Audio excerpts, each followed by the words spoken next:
শুভ সকাল বন্ধুরা, মিষ্টিস ফ্যামিলির আরেকটি নতুন ব্লগে তোমাদের সবাইকে ওয়েলকাম।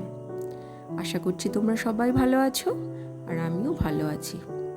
অনেকটা সকালেই না ঘুম থেকে উঠেছি। ছেলের স্কুল ছুটি, তাও সকাল সকাল উঠতে উঠতে বলে না একটা হ্যাবিট হয়ে যায়, আমারও সেটাই হয়েছে। আর এটাও ভেবে দেখলাম যদি সকাল সকাল ঘুম থেকে উঠি তাহলে আমার সমস্ত কাজকর্মগুলো আমি সময়ের মধ্যে শেষ করতে পারবো। তাই ভাবলাম যে বিছানায় পড়ে থেকে আর লাভ নেই, উঠেই পড়ি। ছেলে এখনও ঘুমোচ্ছে, ওকে ঘুমোতে দেবো, ওকে আর ডাকলাম না। ওর তো আর কোনো তাড়া নেই, স্কুল ছুটি পড়ে গেছে। তাই ভাবলাম ও ঘুমুক, আর ও ঘুমোতে ঘুমোতে আমি আমার আরও যেসব কাজ আছে সেগুলো একটু সেরে নিই। আর কি হয়, যদি সকাল সকাল কাজ শুরু করি তাহলে দিনের শেষে দেখব নিজের জন্য একটু টাইম পাবো।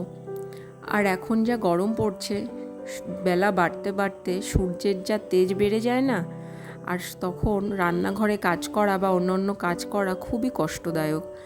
তাই বেশিক্ষণ আর দেরি করব না, ঝটপট করে সমস্ত কাজগুলো একের পর এক করতে থাকবো।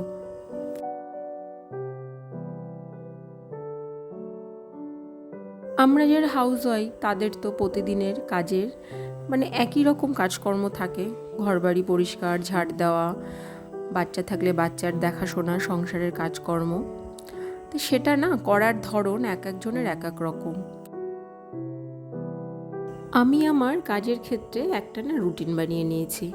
প্রথম দিকে কোনো রকম রুটিন ছিল না কাজের, যখন যেটা মনে হতো সেভাবেই করতাম। আর দিন শেষে দেখতাম যে হাঁপিয়ে উঠছি আর কাজটা ঠিকঠাকও হচ্ছে না। তাই ভাবলাম যে না, ঠিকঠাকভাবে একটা রুটিন বানিয়ে নিতে হবে যে এখন আমি এটা করব বা এরপরে এটা করব, তাহলে ঠিকঠাক কাজগুলো ম্যানেজ করতে পারবো। তো সেই হিসাবে এখন কাজকর্মগুলো করি, আর দেখি এটা আমার কষ্টটাও কম হচ্ছে, আর সময়ের মধ্যে না খুব সহজেই আমি আমার সমস্ত কিছু সুন্দরভাবে মেনটেন করতে পারছি।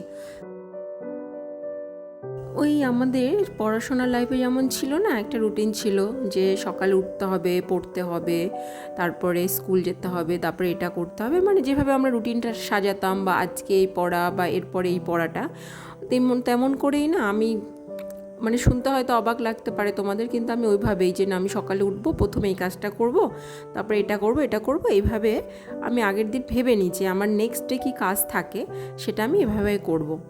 তাহলে কি হয়, দেখলাম যে সেটা আমার পক্ষে অনেকটা সহজ হচ্ছে জিনিসটা। আসলে সংসারের কাজকর্ম যেটা যেটা সংসারটা তো আমার, তাহলে আমার করতে হবে, আর সেটাকে সুন্দর করে গুছিয়ে রাখতে হবে, সব কিছু ঠিকঠাক করতে হবে। তাই যখন আমার করতে হবে তাহলে আমার নিজের সুবিধা মতো সহজভাবে করার উপায়টাও তো আমাকেই বের করতে হবে, তাই না? কাজকর্মগুলো অনেকটাই সেরে নিয়েছি, এখন ছেলেকে ঘুম থেকে তুলে দিয়েছি, কিন্তু ও বলছে মা আমার আবার ঘুম পাচ্ছে, আবারও শুয়ে থাকতে ইচ্ছা করছে ওর। তা অন্য দিন বিছানাটা যখন গোছাই তখন বিছানায় ও থাকে না, স্কুলে থাকে, কিন্তু আজকে ছেলে বিছানাতে করতেই চাইছে না, তো কী করব, ও শুয়েই আছে আর আমি পাশে বসে বিছানাটা একটু ঠিকঠাক করে নিলাম। স্কুল ছুটি হয়ে না ও অনেকটা কুঁড়ে হয়ে গেছে দেখছি। স্কুল থাকলে কি সুন্দর বলো, সকালে উঠে স্কুল যাচ্ছে, সব করছে, আর যখন ছুটি পেয়েছে এখন প্রায় বাজে 8:30 মতো, তাও দেখো ওর ওঠার নাম নেই। মুখ টুক ধুয়ে দিয়েছি, আবার এসে শুয়ে পড়েছে।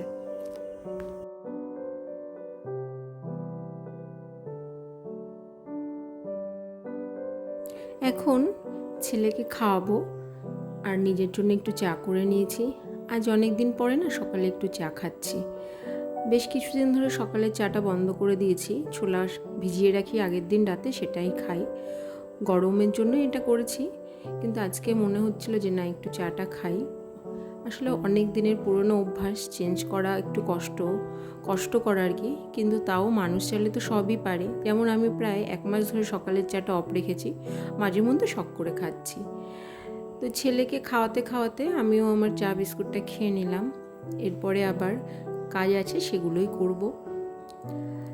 এখন ক্লিনিংয়ের কাজ, যেটা পরিষ্কার পরিচ্ছন্ন মোছামুছি যেগুলো থাকে রোজকার কাজ, সেটাই করব। বেডরুমের যে সমস্ত ফার্নিচারগুলো থাকে সেগুলো তো আমি ডেলি ক্লিন করি। একদিন যদি অফ দিই দেখবো পরের দিন ধুলো জমে গেছে, দেখতেও বাজে লাগে। আর প্রতিদিন যদি পরিষ্কার পরিচ্ছন্ন করে রাখি তাহলে জিনিসটা দেখতেও ভালো লাগে, আর আমার ছেলের একটা বাজে অভ্যাস কি, মানে অনেক বাচ্চার কি হয়, দেওয়ালে আঁকি বুকি করে বা দেওয়ালে কোনো কিছু দিয়ে দাগ কেটে দেয়, কিন্তু আমার ছেলে সেটা করে না। ওই স্টিকার কিনবে আর কিনে সেগুলো হয় বেডে লাগাবে বা দেওয়ালে লাগাবে, ও এগুলো করে। তা বেডে যে স্টিকার দুটো লাগিয়েছে সেটা এমনভাবে আটকে গেছে যে আমি তুলতে পারছি না। আর ভাবলাম যে না, ও শখ করে লাগিয়েছে, থাক, আবার যদি তুলে দিই তখন আমাকে জিজ্ঞাসা করবে যে মা আমার স্টিকার দুটো কোথায় গেল। ওই জন্য আমিও ওটা রেখে দিয়েছি। তো ওগুলো ক্লিন করার পরে এখন আমার ড্রেসিং টেবিল যেটা, ওটা পরিষ্কার করব। আর আমি না ঘরের এই সমস্ত কাজ করার সময় টিভিতে একটু গানের চ্যানেলটা চালিয়ে দিই। গান শুনতে শুনতে না কাজটা করতে খুব ভাল লাগে।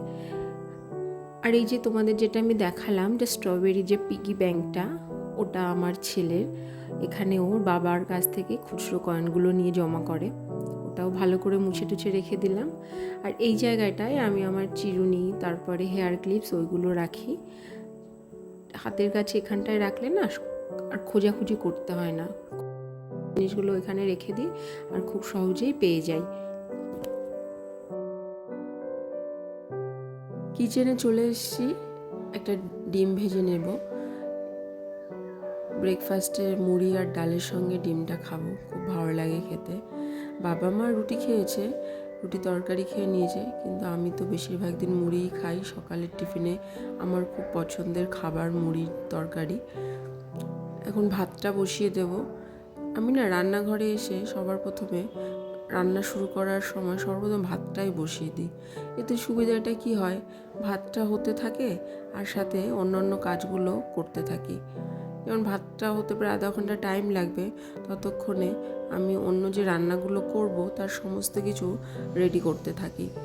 এভাবে দেখেছি কাজগুলো অনেক তাড়াতাড়ি হয়ে যায়, মানে রান্না বান্নার যে কাজগুলো সেটা অনেক তাড়াতাড়ি হয়ে যায়। কাজ করার টেকনিকগুলো যদি ঠিকঠাক থাকে না, দেখবে কাজ করতে কোনো অসুবিধা হয় না। মানে সব কিছু বলে ম্যানেজ করার ব্যাপার। ঠিকঠাক যদি আমরা সাজিয়ে গুছিয়ে সুন্দরভাবে স্টেপ বাই স্টেপ সব কিছু করতে থাকি, তাহলে দেখব কোনো কাজই কষ্টের নয়। আর সব কিছু তো একদিনে হয় না, না, একটু একটু করে কাজের অভ্যাস না আমাদের দেখবে কাজের ক্ষেত্রে অনেকটা এনার্জেটিক করে তোলে, মানে অনেকটা উৎসাহ আমাদের বেড়ে যায় এইভাবে কাজ করার ক্ষেত্রে। আর মানুষ তো করতে করতেই শেখে, তাই না?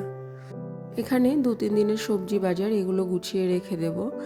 আর আজকে লাঞ্চের জন্য বানাবো চিকেন। আজকে বেশি কিছু রান্না করব না, মাংসের ঝোল আর ভাত। কারণ যদি মাংস রান্না করি না, তাহলে অন্য কিছু কেউ খেতে চায় না, তাই মাংসটাই বেশি করে নিই, ওটা দিয়েই হয়ে যায়। এখন মাংসগুলো ভালো করে পরিষ্কার করে নেব। ভাতটা বসিয়ে দিয়েছি, ওদিকে ভাত হচ্ছে আর এদিকে আমি আমার এই কাজগুলো সুন্দর করে একের পর এক গুছিয়ে নিতে পারছি।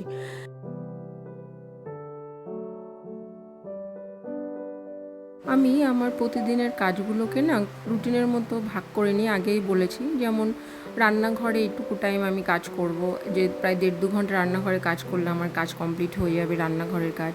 তারপরে এই টাইমটা আমি ঘরদোর পরিষ্কারের পেছনে লাগাবো। তারপরে এই টাইমটা আমি বাচ্চার জন্য যে কাজকর্মগুলো থাকে সেগুলো করব। কিছু সময় আমি ঘর গোছানোর কাজে লাগাবো। এইভাবে না প্রত্যেকটা টাইম আমি মানে ম্যানেজ করে নিতে শিখেছি, যার জন্য আমার আর কোনো অসুবিধা হয় না। প্রথম দিকে এতটা সুন্দর করে গুছিয়ে কিছুই করতে পারতাম না, তারপরে ভাবলাম যে না, এভাবে তো করলে চলবে না, সব কিছু একটু স্টেপ বাই স্টেপ সুন্দর করে একটা সহজভাবে যাতে আমার করে নিতে সুবিধা হয়, যাতে আমার কষ্টটা কম হয়।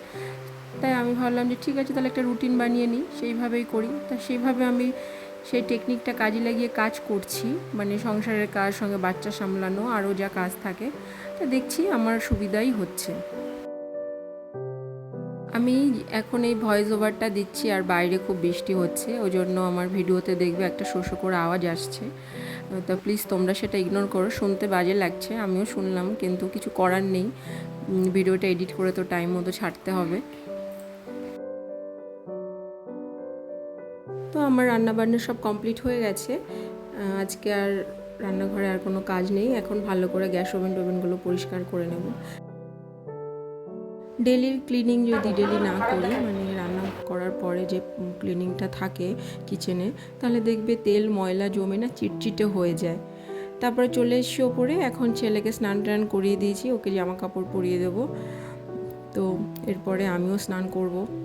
সরি, তার আগে কিছু কাছাকাছিও আছে, যেটা আমার রোজকার রুটিনের মধ্যে পড়ে। বাচ্চা থাকলে তো ডেলি কাছাকাছি থাকেই। স্কুল ডেতে রুটিনটা আবার একটু অন্যরকম হয়, একটু চেঞ্জ হয়ে যায়, তখন কাজের চাপটা আরও বেশি থাকে। তো চলো বন্ধুরা, আমার আজকের ভিডিওটা তোমাদের সঙ্গে আমি এই পর্যন্তই শেয়ার করলাম। তোমাদের কেমন লাগছে তোমরা অবশ্যই তোমাদের কমেন্টের মাধ্যমে জানিও।